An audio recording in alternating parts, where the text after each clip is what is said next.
अब class 12th में ही NEET JEE CUET जैसे एग्जाम जो है आप दे सकते हो या उन एग्जाम्स के लिए जो है वो अपेयर हो सकते हो। तो बात कुछ ऐसी है, 15 नवंबर को 11 मेंबर्स की एक कमेटी जो है वो बिठाई गई थी और उस कमेटी ने जो है वो कुछ प्रपोजल जो है वो एनटीए के सामने जो है वो रखे हैं for major reforms in NEET JEE and CUET. तो एक ऐसा पहलू देखा गया था कि क्लास 12th में जो है बच्चे बहुत ज्यादा कंफ्यूज हो जाते हैं कि बोर्ड्स का प्रिपरेशन करें या नीट का प्रिपरेशन करें और इसमें उनकी मेंटल हेल्थ, फिजिकल हेल्थ काफी जो है वो डैमेज हो जाती है। तो इस प्रेशर को कम करने के लिए जो है वो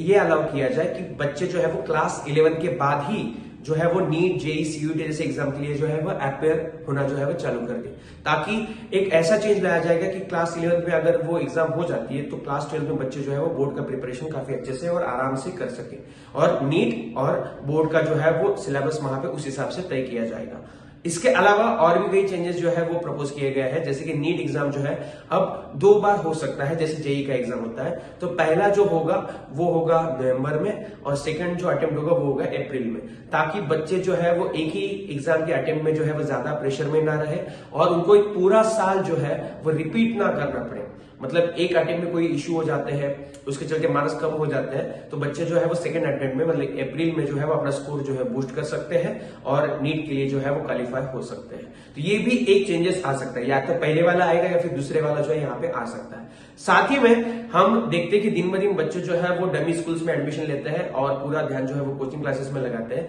तो इससे स्कूल का इंपॉर्टेंस जो है वो दिन ब दिन कम होता जा रहा है। तो यहाँ पे ये प्रपोज किया गया है कि एक ऐसा पैटर्न लाया जाए जिसमें बोर्ड और नीट या बोर्ड प्लस जेई या बोर्ड प्लस सीयूईटी ऐसा एक कंबाइंड वेटेज हो एंड एक साथ में एप्टीट्यूड टेस्ट भी लिया जाए, तो इन तीनों का कंबाइंड वेटेज आ जाए और उस वेटेज के इन तीनों के कंबाइंड स्कोर के आधार पर जो है आपको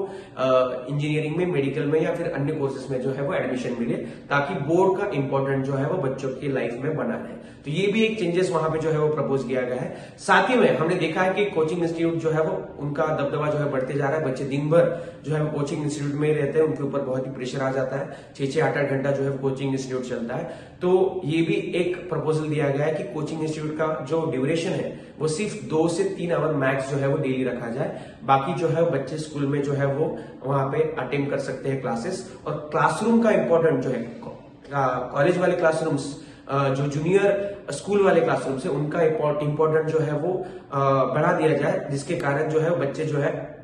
पूरी तरीके से जो है वो डेवलप हो सके। अब इसमें उनको बहुत सारे चेंजेस करने होंगे और उनको सबसे पहले जो है वो ये बोला गया है कि एनसीईआरटी को ये बोला गया है कि आप क्या करो, आप जो है ये सारे चेंजेस यानी कि स्टेट बोर्ड जो है उनके साथ डिस्कशन करो, नीट जेई सीयूईटी वाला जो सिलेबस है वो भी जो है वो कंबाइन करो एंड एक ऐसा कॉमन करिकुलम बनाओ जिस कॉमन करिकुलम से बच्चे जो है वो बोर्ड के लिए भी प्रिपेयर कर सके हर स्टेट के, और साथ ही में सेम टाइप का करिकुलम जो है वो नीट जेई सीयूईटी जैसे एग्जाम्स के लिए भी रहे। तो इसके ऊपर अभी काफी सारा विचार विमर्श होगा एंड मोस्टली ये जो है वो लागू नहीं होगा 2026 या 27 के स्टूडेंट्स के लिए, क्योंकि इसमें एनसीईआरटी में भी चेंजेस लाना होगा। तो ये शायद 28, 29, 30 से जो है वो लागू हो सकता है। आपका क्या कहना है इस बारे में नीचे कमेंट करके मुझे जरूर बताना